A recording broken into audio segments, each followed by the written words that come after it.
안녕하세요 여러분, 앵기입니다. 오늘은 카페 창업 꿀팁 시간인데요. 벌써 추운 겨울이 왔습니다.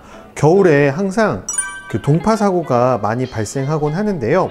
오늘은 우리 카페 동파 사고를 예방하는 꿀팁을 앵긴이 소개해 드리도록 하겠습니다. 카페를 운영하다 보면 인테리어를 한 지 얼마 안 되신 분이나 아니면 좀 운영에 좀 경험이 없으신 분들은 동파 사고에 대한 인지를 잘 못하는 경우가 굉장히 많으세요. 동파 사고가 나게 되면 실제로는 이제 수도가 얼어서 머신 부품이라든지 필터까지 꽝꽝 얼어서 교체해야 되는 경우가 생기기 때문에, 그러면 굉장히 큰 비용이 발생해서 요즘같이 경기가 어려울 때 좀 그런 리스크를 주는 경우가 있는데요.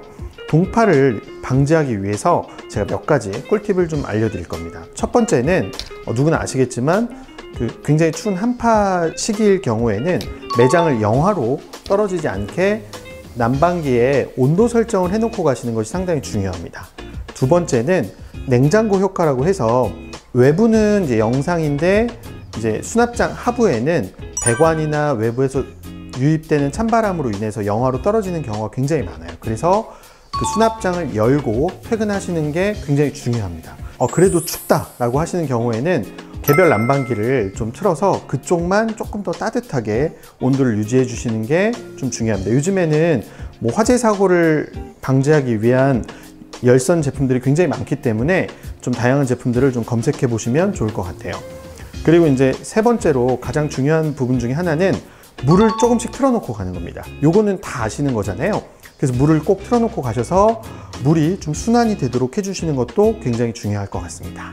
다음은 우리 카페 동파 사고를 막는 가장 큰 저만의 꿀팁이 있다면 바로 요겁니다. 요게 뭐냐면 폴리우레탄 폼이에요. 인테리어 한 지 얼마 안 되셨거나 아니면은 우리 바를 짜는데 벽체를 쳐서 중간에 이제 전선이나 배관이 들어가는 구멍이 있는데, 구멍이 뻥 뚫려져 있으면 외부에서 들어오는 찬바람이 그대로 유입되는 경우가 굉장히 많아요. 그래서 그 구멍을 우레탄 폼으로 쏴서 메꿔 주시는 겁니다. 이것만 잘 해주셔도 열선이 깔리지 않은데도 동파 사고를 좀 방지하실 수도 있고 내부 온도를 유지하실 수도 있기 때문에 이게 비용이 한 5,000원 정도밖에 안 하거든요. 그래서 이걸로 충분히 구멍의 빈틈을 메꿔 주시는 게 첫 번째로 가장 중요합니다. 이렇게 구멍을 메꾼 다음에 가장 쉽게 동파를 방지할 수 있는 방법은 누구나 아시겠지만 이 열선 작업입니다. 이 열선 작업은 특히나 이렇게 찬바람이 많이 유입이 되거나 동파에 우려가 있다라고 하시면 꼭 시공을 해주시는 게 좋은데, 이 업체를 부르지 않아도 쉽게 열선을 시공하시는 방법에 대해서 제가 간단하게 소개해 드리도록 하겠습니다. 보통 수납장 안에 이렇게 수도 배관이 들어 있습니다. PVC 배관에 바로 열선을 감으시면 안 되고요. 이렇게 단열재를 감싼 상태에서 열선을 감아 주셔야 됩니다. 그래서 열선을 감는 방법은 처음에 인트로를 고정을 절연 테이프로 해주십니다. 근데 이때 중요한 건 절대 열선을 칼로 자르시면 안 됩니다.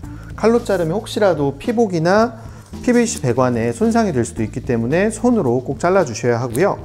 그리고 이렇게 해서 배관 길이에 맞춰서 10cm 간격으로 잘 말아 주시면 됩니다. 열선 사이즈는 여러 가지 사이즈가 있기 때문에 미리 배관의 사이즈를 충분히 재셔서 그 열선이 남지 않도록, 최대한 많이 남지 않도록 시공해 주시는 게 굉장히 중요하고요. 그리고 너무 촘촘히 감거나 감은 데 위에 또 감으실 필요는 전혀 없습니다.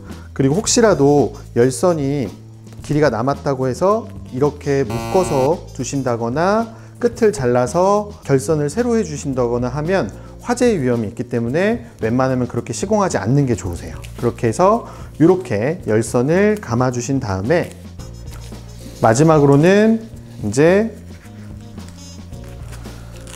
테이프로 쭉 감아 주세요. 감으실 때도 어려운 거 없이 그냥 붕대 감듯이 한 중간 정도로 이렇게 촘촘하게 감아 주시면 됩니다. 네, 이렇게 해서 수도를 감아 보았는데요. 처음에는 좀 어색하거나 좀 이렇게 어렵다고 느껴지실 수 있는데 생각보다 이렇게 시공하는 거는 어렵지가 않습니다. 그리고 요즘에 다양한 열선이 있는데 어떤 제품을 사야지라고 고민이 되신다면 전 개인적으로 온도 센서가 외부에 있는 타입이 있어요. 좀 금액이 비싸시더라도 온도 센서가 있어서 온도가 영하로 떨어질 때 온도를 감지해서 열선이 작동하는 제품을 구매하시면 조금 더 전기료를 아끼실 수도 있습니다. 열선 같은 경우에는 처음에 사실 때 좀 좋은 제품을 사시는 게 중요합니다. 이렇게 해서 제가 열선 감는 방법까지 이제 설명을 드렸는데요. 이렇게 이제 시공을 하신 다음에 조금 더 마지막에 나는 더 꼼꼼하게 마감을 하고 싶다라고 하시면 또 추천드리는 제품이 이 토일론 제품입니다. 요건 어떤 거냐면 접착형 단열재예요. 그래서 요 두께는 여러 가지 제품이 있고 여러 가지 브랜드들이 나오는데요. 개인적으로 이 브랜드 제품이 굉장히 좋았던 것 같아요. 이렇게 접착식으로 돼 있어서 원하시는 두께만큼 잘라서 그 틈을 메꾸신다거나 면을 붙여서 단열 작업을 하기가 굉장히 좋고요. 필터 같은 경우에도 노출되지 않고 이렇게 단열재로 감싸주시면 훨씬 더 동파 사고를 예방하실 수도 있습니다. 제가 우리 카페 동파를 방지하기 위해서 다양한 제품을 좀 소개해 드렸는데요. 추운 겨울에 동파 사고까지 나면 정말 애를 많이 먹으신 분들을 정말 많이 봅니다. 특히나 한 1월에서 3월 정도에 한파가 왔을 때 동파 사고로 인해서 AS를 접수하시는 경우가 굉장히 많은데요. 몇 가지 제가 오늘 꿀팁 알려드린 거를 좀 숙지하셨다가 더 추워지시기 전에 시공을 좀 해보시면 동파 사고를 방지하는데 아주 좋은 꿀팁이 될 것 같습니다. 지금까지 카페 창업 꿀팁의 엔딘이었습니다. 감사합니다.